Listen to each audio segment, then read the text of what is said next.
Баршаңызға сәлем, сіздермен бірге Ақылова Мөлдір. Бүгін біз 7-ші сыныптар үшін екінші практикалық жұмыс күкірттің, фосфордың және темірдің ауада және оттекте жануын салыстырамыз. Мақсаты оттектің ең маңызды қасиеті жануды қолдайтынын көрсету. Олай болса, жұмыс барысына кірсек, жұмыс барысы бізде 3 кезеңнен тұрады. Оттекті алу жұмыс барысынан не байқалды және қорытынды. Бірінші кезекте сынауыққа сутектің асқан тотығының кристалдарын салып, қыздырған кезде газ жүретін түтікке кетпес үшін алдына бос қылып мақта қою керек. Мына жеріне. Одан кейін газ жүретін түтіктің ұшын оттегі жинайтын стақан немесе сынауық ыдыстың түбіне дейін жеткіземіз. Оттегі ауадан сәл ауыр болғандықтан біртіндеп ауаны тысқа қарай ығыстырады. Жайлап бірінші бүкіл сынауық бойын бастап, содан кейін тек тез зат орнын қыздыру керек. Жарты минут өткен соң оттегі ыдысқа толғанын білу үшін тұтанған шыраны ыдыс аузына жақындатқанда шыра лап етіп жанады. Оттек газын анықтау жолы тура қорытынды жасаңдар, оттегі ауаны ығыстыру арқылы жинауға болады. Не себептен дейді? Енді не байқалды?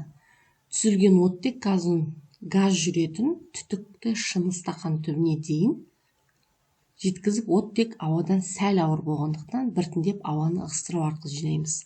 Оттек ыдысқа толғанын білу үшін тұтанған шыраны ыдыс аузына жақындатқанда шыра бүкіл сынауық бойын бастау, тек зат орнын содан кейін қыздыру қажет. Жарты минут өткен соң оттегі ыдысқа толғанын білу үшін тұтанған шыраны ыдыс аузына жақындатқанда шыра лып етіп жанды. Оттек газын анықтау жолы қорытынды жасаңдар дейді. Ыдыс аузын жақындатқан шыра лып етіп жанады. Енді қорытынды. Қорытындыда айта кеткендей, оттек ауадан, жалпы оттек ауадан сәл ауыр. Ауаның салыстырмалы молекулалық массасы 29 болса, оттектікі ол 32. Сондықтан шамалы ғана ауыр, сәл ауыр газ. Оны ауаны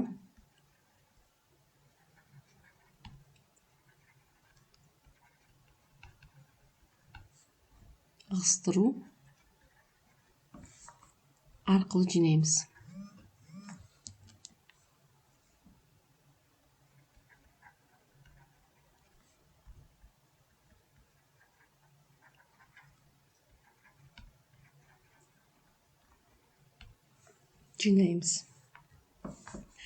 Оттек жануды қолдайтын оттек жануды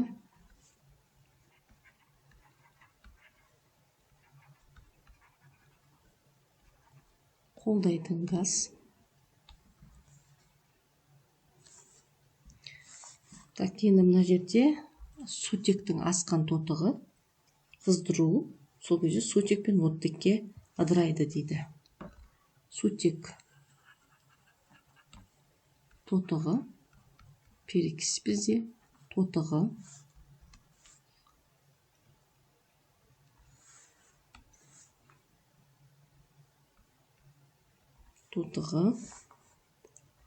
қыздырғанда бізде су және оттек түзіледі. Біз осыны қарастырып жатырмыз. Су және оттек. Келесі, күкіртті оттекте жағу. Темір қасыққа күкірттің кеседін салып, спирт шамның жалында қыздырамыз.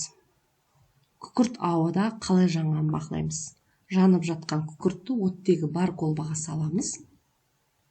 Енді ол қалай жанады? Аздап ыдысқа дистилленген су құйып индикатор тамызыңдар дейді. Мына жерде күкірт қосу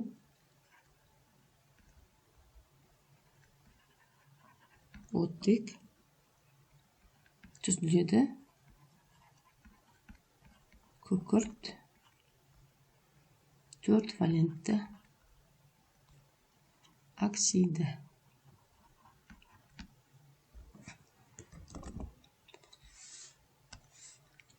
Оксид мына жаққа жазайын, себебі суретке мешать етіп жатыр. Оксиді. Енді осы кезде күкірт ауада көкшіл жалын шығарып, әлсіз жанады. Күкірт оттек газында көк жалын, қате жазылған екен, көк жалын жарық шығарып, лапылдап жанады. Жанып жатқан ыдысқа аздаған есілденген су құйып, күлгін лакмус тамызса, ол қызыл түске боялады. Бұл қышқылдық орта. Келесі тапсырма фосфорды оттекте жағу. Темір қасыққа шамалы қызыл фосфор салып, спирт шамында жағып, тез қасықты оттек газ бар қолбаға саламыз. Болып жатқан құбылысты бақылап, аздап ыдысқа дистилленген су құйып, индикатор тамызыңыздар дейді. Мына жерде суретте фосфорға оттек қосып, фосфор 5 валентті оксиді түзіледі. Енді фосфор ауада көкшіл жалын шығарып, әлсіз жанады.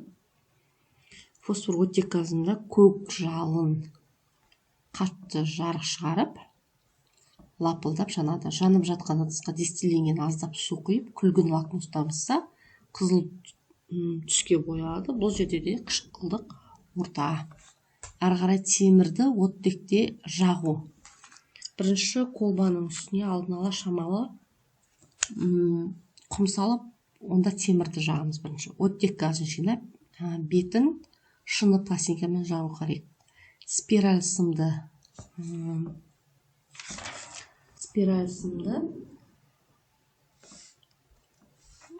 зімпіра қағазымен деп қойыпты, неқта ысқылап тазартамыз. Спиральді шыны таяқшаға орап, спиртшамен қызарғанша қыздырып алып, бірден оттек бар ыдысқа батырамыз. Енді осы кезде, ол жерде мынандай реакция жүргізіледі. Темір қосу оттегі. Бұл жерде темір 2 валентті оксиді түзіледі. Енді қорытынды. Темір спиралі оттек газында сытырлап жарық шығарып жанады. Ауа құрамында 21% оттек бар. Ауада заттар әлсіз жалынмен жанады. Ал таза оттекте жарық шығарып жанады. Оттек жануды қолдайтын газ.